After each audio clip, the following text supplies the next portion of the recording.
Hey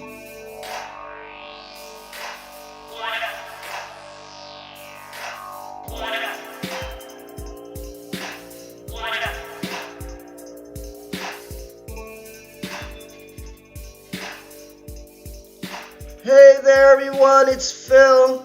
I'm back, and we're talking Star Trek Discovery once more.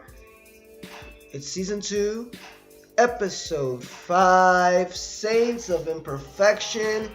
Man, was this a wacky episode. I'm not really sure how I feel about it.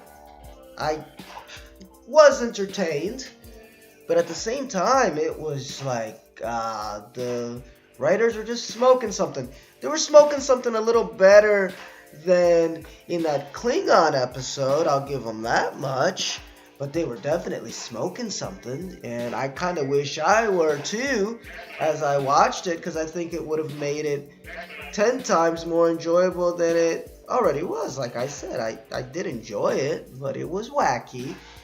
Now, before we move on, don't forget to hit like and subscribe, guys. Thank you so much for all the views on the other episodes of my little review podcast here on YouTube. It really makes my day when I go there and I see that, hey, people are watching.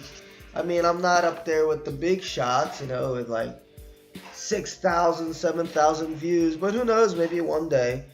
But it's still cool to know that, however many 100 or 200 people that I don't know spent their time listening. I think that's so awesome of you guys. This is totally a labor of love. I'm making zero money from this. I just love Discovery. I love Star Trek, and I do love Discovery in its own way. I love TV, so you guys really make me want to get up and do this type of stuff. And also check out my other videos on the site. I do one of these weekly podcasts for The Walking Dead too, in case you are a fan of that show. But anyway, let's get down to business, guys. In business is this episode, which I said was kind of wacky. But before it gets totally wacky, by the way, I have a little bit of a cold. Although I'm speaking a little bit louder this week because I'm finally home alone. Last couple podcasts I had people here at home, so I couldn't really speak as loudly into the mic. So I hope you all can hear me better, but I may sound a little bit more hoarse than usual. But anyway, let's get to business, And business starts with continuing that Spock arc, right? It's the search for Spock, but like the long ass version compared to the movie. It's so far more entertaining than the movie. Not my favorite of the Trek original movies. It falls under the odd number curse, right? Anyway, so the show does start with them, letting us know that, hey, we still got this arc here, season-long arc with finding Spock, and they chase down the little shuttlecraft. Except that Spock's not in the shuttlecraft. Who's in the shuttlecraft? Everybody's favorite Empress of Evil, Georgiou. Although here she's Captain Georgiou. We don't know that she's the Empress from the Terran Empire. But she comes on board and she lets everybody know that, hey, I'm looking for Spock too on a covert mission. Now, this is where things get a little complicated. And why? Section 31 is playing a part in Star Trek Discovery, the show. And it's playing a part that it's a little bit more in-depth than I would imagine. Because when we were first introduced to Section 31 way back in DS9 time, they really made it seem as if Section 31 was a super secret organization. If you go to Memory Alpha, there you go. Section 31 was the name of an officially non-existent and autonomous clandestine organization that claimed to protect the security interest of United Earth, and later the United Federation of Planets. So um, it's like the shadow government, let's say. It's something that not everybody's supposed to know exists, and some Trek officers, when they find out about it, are surprised that it exists. But Discovery's taken a whole different approach. For them, it's like not really. Section 31 is just this other organization that people seem to not be shocked when they see them. I don't know how they're going to explain that. Last season, we did see some black badges, so there's a chance that if you're on Discovery, you sort of already know or have some sort of hint of what Section 31 could possibly be. But Pike, he was on the Enterprise. I mean, he's friends with the captain of the Section 31 ship, which, forgive me, I forgot the name. I didn't get the name of that ship. But those that scream about canon all the time, and this is not canon, which I think is just really annoying. I think on this one they have a good point. Even for me, that I'm not one of those, oh my god, this is not canon. I'm not one of those guys. But even for me, it took me aback a little bit, and I was like, wait a second, like, why is everybody so chummy with this Section 31?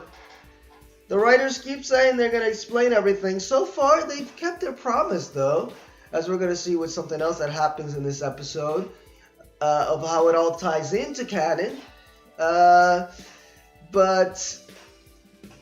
this is a big mystery for me. I'm not getting why everybody's so chummy. And seriously, Section 31, they're all over the place. I mean, Giorgio, when she's on the turbo lift, she shows Pike her little badge to let him know, hey, this is what's going on. I'm one of these people. And then later, Pike gets to talk to Leland, his friend, and who he happens to know is in Section 31. So, I don't know. It's a big mystery, guys. How do you think they're going to tie that into Section 31 being mega secretive? Could it have something to do with the spore drive and what's going to eventually happen with the spore drive? Because I think that's going to become very classified by the end of this series. Leave your comments below. By the way, I see a lot of people watching. Leave some comments. I like to talk to people. I think that's the best part of doing these, is getting the feedback, getting comments, agree, disagree. Tell me why Star Trek Discovery sucks and should be canceled. Tell me why Discovery should go on for 7 seasons like all the other great Trek shows minus Enterprise. So leave your comments below. Anyway, Section 31 arriving on Discovery also means we get more Ash. Oh god, like because we really needed more Ash. This is like the most boring love pairing.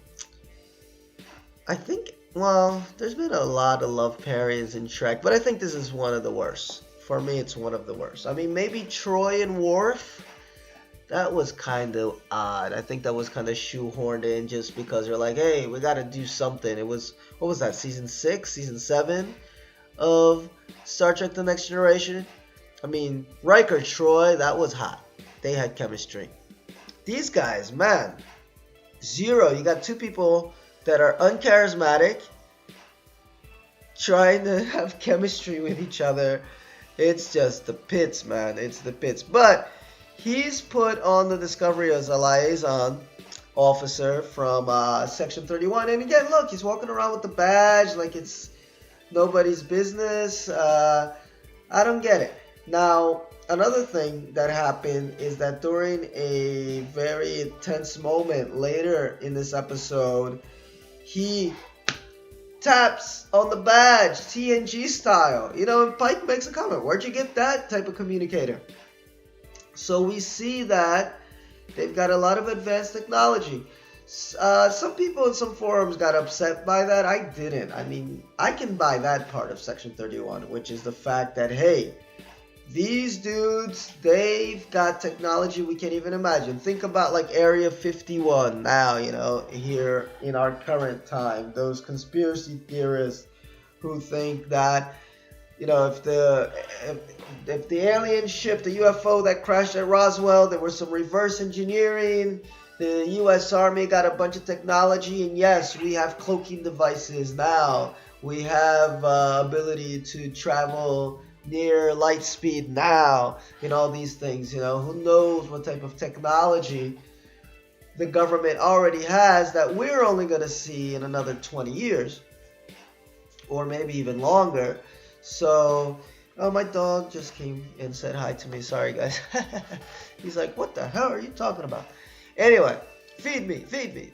Anyway, so that part doesn't bother me that much. That they have a cloaking device, that they have Starfleet TNG style communicators. There's a conversation at the end of the show of this episode where they mentioned that they had some tachyon beam readings near where Discovery had gone to investigate about the star, the red star. And the first thing that was mentioned is, hey, that's time travel. So who knows what's going to come out of all of this. I'm willing, though. I'm very much willing to give Discovery the benefit of the doubt because I'm enjoying the show for trying to do something different, trying to be its own Star Trek. Sometimes it slips a little too far out. Like I think this episode was like borderline that. Sometimes, or at least it's been trying a little bit more this season to be that Star Trek that you remember with the morality tales. But come on, it's 2019. We have had, let's count them, what, 3 seasons of TOS, 7 of TNG, that's 10, plus 7 of Voyager, plus another, so that gets us up to 17. I'm terrible at math. What's another 7 on top of that? 24? If you count DS9, that's another 7 seasons. Plus another 4 of it. That's 28 seasons of television. That's a lot of television. That's a lot of morality tales. That's a lot of bottle episodes with reset buttons to tell us how humanity can be better. I think Discovery shouldn't forget those. I mean, that's the basis, that's the heart of Trek. But, I mean, I watch some old Trek still. I mean, I'm an old Trekkie. I love it. I watched the original series. I'm thinking about starting Deep Space Nine again. And I love those episodes, but I'm thinking about it. I'm like, man, I don't know. I guess if it was done well, I would still enjoy it in 2019. But some of that stuff just is so dated. It's not how TV tell stories anymore. I mean, TV now, it's multi-layered, it's ambiguous, it's who's bad, who's good, who knows. I think that's why Deep Space Nine was so ahead of the curve and influenced so much sci-fi that came after with its beginning of its arc. It had the arc, right? It didn't have reset buttons. There was a lot of moral ambiguity. I think for those reasons, that is probably the strongest series. It may not be the most iconic. When we think iconic, when we think Trek, it's usually 2 camps, TNG or TOS. But Discovery's, it's getting there. I mean, it's only season 2, and it's way better than a lot of other series were by season 2. But anyway, another combo that we get this episode, after we're done with all the Section 31 stuff, is Tilly and May, which, oh my god, I can't stand this May. I mean, what a annoying voice and accent. But Tilly, she's in the Mycelial Network, which for me was like the Star Trek version of the Upside Down. Very, very similar, except that it was much more colorful. And this is where, yeah, I'm thinking, yo, these guys smoke something, man. I mean, this was magic, Alice in Wonderland, which they make a lot of references to on the show, but this was Alice in Wonderland on LSD. Although maybe Alice in Wonderland was already on LSD because Lewis Carroll. All right. But anyway, you know what I'm saying. If you watch this episode, it was cool. I mean, visually it was awesome, but I wasn't following all the. It became very fantasy world. I mean, they tried to sell it as hard science, but this was way more mystical science, pseudoscience ish for me, but given in the Trek techno babble way. So it was totally like, what the. I promised I would try not to curse as much. I was doing pretty well, so I'm not gonna break that. But what the f were you talking about, right? I mean, there's something's attacking the mycelial network because it's these magic trees that have this magic bark that attacks the spores.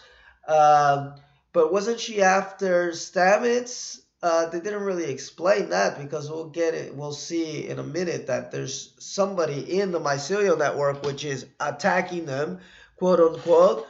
So what the hell was going on? I don't know. I just watched the pretty colors and said, "Ooh, pretty colors." Anyway, of course, the Discovery's got to go in there and save them. Now, this part's cool. I mean, say what you will about Star Trek Discovery. If you like it, if you don't like it, these effing effects, man.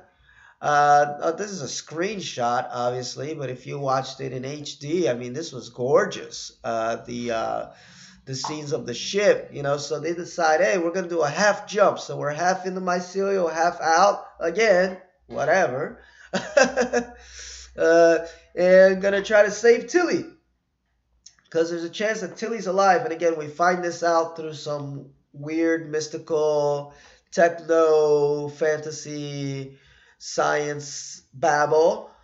And if you follow that, you're better people than I am. I was like, all right, whatever he said, let's do it. So they go in there, and surprise, surprise, who is inside the mycelial network? Got himself a nice little hairdo. Got some hair in the mycelial network. He should stay in there. Keep that hair. Uh, Grew a beard. And he does need some teeth cleaning. But it's Dr. Kolber. Is that how you pronounce his name? Kolber? Which I really loved last season. I thought he was such a nice, friendly doctor compared to other doctors in the past. He was very, very sweet. Um, and his relationship with Stamets, obviously very important to the series. Very cute relationship that he had with Stamets. I really like that. So I'm glad he's back again. And remember, a few minutes ago, I said, you know, the writers have been saying, hey, it's all gonna tie in. It's all gonna tie in. They've kept their word for the most part. Because I remember there was a backlash when they killed off Colbert, like, oh no. I mean, some people are like, oh, you're killing off the gay guy, you know? I mean, we have our first gay couple and then you're going to kill him off. And the writers are like, man, chill. And, you know, we chilled and there he is. He is back. And you'll see that he does come back all the way. But before that, we get a lot of scenes of Discovery in danger. Again, there's a beautiful scene of the Starship Discovery. If you watched it in HD on your big screen, I'm sure you loved it because it was gorgeous to see. And who comes and saves the Discovery? Because the Discovery was, you know, the spores or the mushrooms, whatever, they were eating away at the hull. So there's only so long. They could only stay inside this half and half world for so long before the spores totally ate at the hull. And they were losing their ability to kind of stay there. So who comes to the rescue again? Section 31. You know, they throw out these cool little tractor beams and try to hold the Discovery in position. Giorgio is actually on the bridge of the Section 31 ship, and she kind of blackmails Leland into giving the Discovery crew 3 more minutes to try to go and help Colbert, because they found Tilly like real fast. And then they're running around the hallways of the Discovery trying to figure out with May, trying to figure out what the hell is she talking about, this monster that's attacking her, which ends up it's Colbert, but it ends up he's not really attacking her. He's using the bark from the tree to protect himself from the spores, but the bark from the tree is poisonous to the spores. Whatever. I mean, I don't know. I just know that they helped him. He got his ass out of there, right?